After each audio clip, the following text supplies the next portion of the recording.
માનનીય અધ્યક્ષશ્રી, આપણે ગરીબની વાત કરીએ છીએ, મારે સીધી વાત કરવી છે. દલિત ભાઈઓ માટે, શેડ્યુલ કાસ્ટ માટે સ્પેશિયલ કોમ્પોનન્ટ પ્લાન છે અને પ્લાનિંગ કમિશને કહ્યું છે કે વસ્તીના ટકાવારી મુજબ એમને આપો. આ સૌથી મોટું કલ્યાણ તો જ થઈ શકે. દલિત ભાઈઓની વસ્તી ગુજરાતમાં 7% છે અને એટલા માટે ટોટલ પ્લાનમાં 7% પૈસા એ દલિત ભાઈઓ માટે વપરાવા જોઈએ. માનનીય અધ્યક્ષશ્રી, શું થયું? આપનો પ્લાન 2008-9માં 21,000 કરોડનો હતો અને એટલે 7% મુજબ મિનિમમ 1400 કરોડ રૂપિયા દલિત ભાઈઓ માટે વપરાવા જોઈએ. આપે શું કર્યું માનનીય અધ્યક્ષશ્રી? બજેટમાં એક એસ્ટિમેટ મૂક્યું 1,051 કરોડ. 1400 કરોડ સામે કેટલા ફાળવા?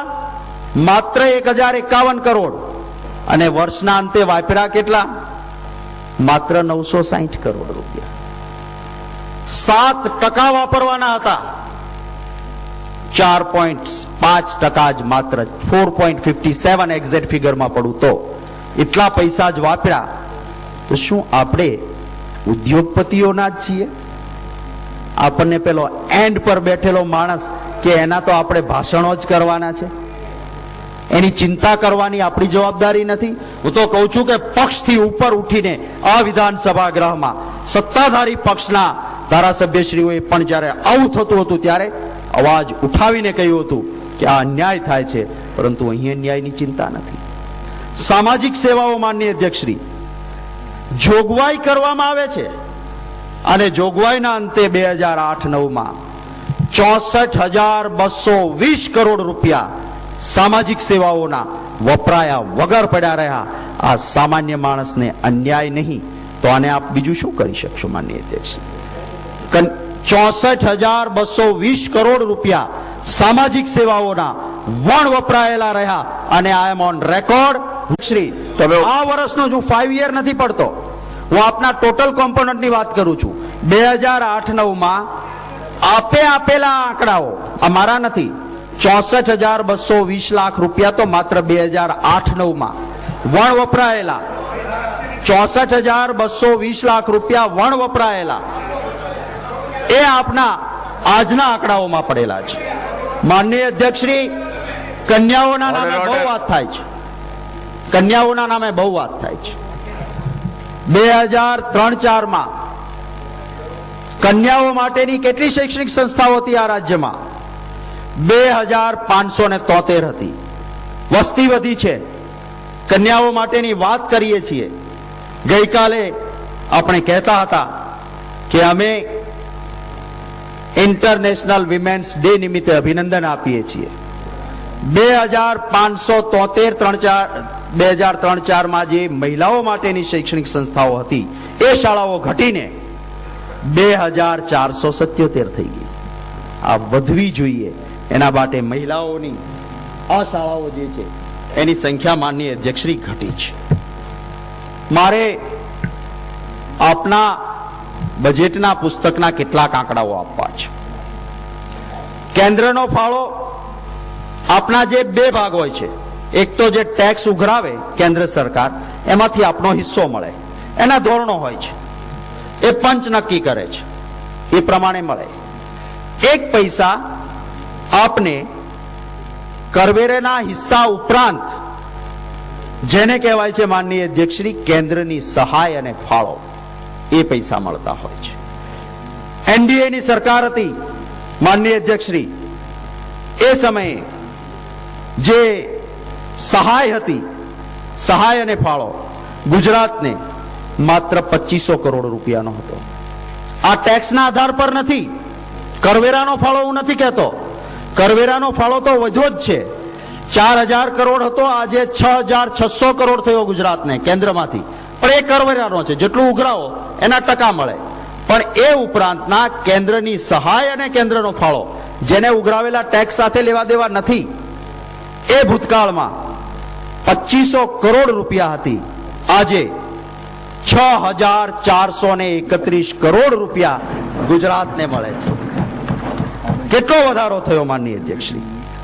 માનનીય અધ્યક્ષશ્રી, ખેડૂતો માટેની વીજળી ગઈકાલે એક પ્રશ્નના જવાબમાં કહ્યું હતું કે માંગ હતી એ માંગ પૂરી નથી. મારી સીધી ચેલેન્જ છે, એક વખત આપ 24 કલાક ખેડૂતને ક્યારેય વીજળી આપી શક્યા છો ખરા? ક્યાં આધાર પર આપ એમ કહો છો કે માંગ નહોતી? માંગ તો છે, આપ આપવા માંગતા નથી. મારે એ આંકડો આપવો છે કે ખેડૂતો માટે માનનીય અધ્યક્ષશ્રી, જે દિવસે તમે સત્તા પર આવ્યા ને એ દિવસે 15,695 મિલિયન યુનિટ ખેડૂતોને વીજળી મળતી હતી. આજે ખેતી સમૃદ્ધ થઈ છે, આ આંકડો વધવો જોઈએ ને. આજે શું થયું? 15,695 મિલિયન ખેડૂતોને વીજળી મળતી હતી, એ ઘટીને 11,733 મિલિયન યુનિટ થઈ ગઈ. આ ખેડૂતો માટેની વીજળી મળવા પાત્ર હતી. હા, હું સમજી શકું કે આપ એમ કહો કે પાણી નથી, વપરાતું નહોતું અને માટે અમે પાવર આપતા હતા, 24 કલાક પાવર આપતા હતા, પણ ખેડૂતો વાપરી શકતા નહોતા. એવું નથી સાહેબ. આપ ઉદ્યોગપતિને દિવસે પૂરતો પાવર આપો છો અને ખેડૂતને 8 કલાકમાં રાત્રે જવું હોય તો જજે ને એમાં કેટલા કાપ આવે. અરે ખેડૂતને તો ખેતીમાં જંગલી જનાવરો વચ્ચે, સાપ વીછીની વચ્ચે કામ કરવાનું છે. પેલા ઉદ્યોગપતિને તો 4 દિવાલમાં આવી ઝળહળતી લાઇટમાં કામ કરવાનું છે. એને રાત્રે આપીને કામ લો ને. શા માટે ખેડૂતને પૂરતો દિવસે પાવર આપતા નથી? અને એ પણ વીજ વપરાશ તમારી વધ્યા પછી ઘટે છે. માનનીય અધ્યક્ષશ્રી, ઉદ્યોગો માટે તમે પાવરમાં આવ્યા ત્યારે 9,817 બિલિયન યુનિટ આપતા હતા. આજે કેટલી આપો છો? 19,610 મિલિયન યુનિટ વીજળી તમે ઉદ્યોગકારો માટે આપો છો. ત્યાં 10,000 મિલિયન યુનિટ વધારો છો અને અહીંયા 4,000 મિલિયન યુનિટ ખેડૂતોની વીજળી ઘટાડી લો છો. મારે આપને એક છેલ્લી વાત કરવી છે. કેન્દ્રમાંથી વીજળી કેટલી મળતી હતી જ્યારે આપ સત્તામાં હતા? ગુજરાતને કેન્દ્રમાંથી 13,534 મિલિયન યુનિટ વર્ષે વીજળી મળતી હતી. આજે કેટલી મળે છે? આજે 20,378 બિલિયન યુનિટ વાર્ષિક વીજળી કેન્દ્રમાંથી ગુજરાતને પ્રાપ્ત થાય છે. આ વીજળી ઘટી કહેવાય કે ગુજરાતને વીજળી વધી કહેવાય? અમે ઈચ્છીએ છીએ, ગુજરાતનું હિત અમારા પણ હૈયે છે કે કેન્દ્રમાંથી એક પણ રૂપિયો વધારે ગુજરાતને આવી શકતો હોય તો યશ કોઈને પણ મળે. ગુજરાત યશસ્વી બનવું જોઈએ, ગુજરાતનો ફાયદો થવો જોઈએ. એના માટે મારો સમગ્ર પક્ષ, અમે સૌ એના માટે લડીએ છીએ કે ગુજરાતને વધારેમાં વધારે કેન્દ્રમાંથી કેમ નાણાં મળે, ગુજરાતને વધારેમાં વધારે કેમ ફાયદો થાય. ત્યારે માનનીય અધ્યક્ષશ્રી, આટલા બધા દાખલા નીતિનભાઈ તમને સમજાયા નહીં તો હજી એક આપો એમ કહો છો? માનનીય અધ્યક્ષશ્રી, સંબોધીને નથી વાત કરતા, મને સંબોધો છો. માનનીય અધ્યક્ષશ્રી, મંત્રીઓ બેઠા બેઠા બોલે ને. મેં બધાને, આપ જાણો છો, મારે ચર્ચાની અંદર. માનનીય અધ્યક્ષશ્રી, હું મારી એક છેલ્લી વાત કરીને મારા સમયની મર્યાદામાં હું પૂર્ણ કરવા માંગુ છું. ઘણી એવી યોજનાઓ છે, ડિટેલ ડિમાન્ડ પર હું ને મારા પક્ષના સભ્યશ્રીઓ બોલીશું. ICDS માં 100 કરોડ રૂપિયાની ફાળવણી મકાનો બનાવવા માટે કરી. કુલ 3,300 મકાન બનાવવાના છે. એક પણ મકાન બન્યું નહીં અને પૈસા કોકના હવાલે મુકાયા છે. આ એક નવી પદ્ધતિ ચાલુ થઈ છે.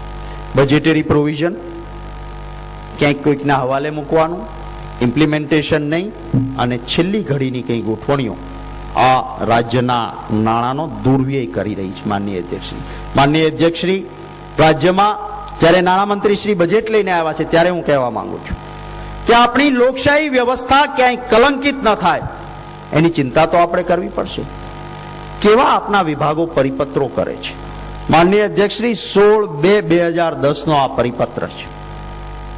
હોસ્પિટલના અંદર બજેટની ચર્ચા મને કઈ વાંધો નથી. મને વાંધો નથી, હું ડિમાન્ડ પર લઈ જઈશ. આરોગ્ય વિભાગની ડિમાન્ડ પર હું અથવા મારા પક્ષના સભ્યશ્રીઓ બોલશે. મને આપે જે કક્ષા આપ આ જ કક્ષા સામા પક્ષે પણ જળવાવશો એવી હું અપેક્ષા રાખીને મારા શબ્દોને વિરામ આપીને મારી વાત પૂરી કરું છું. માનનીય અધ્યક્ષ.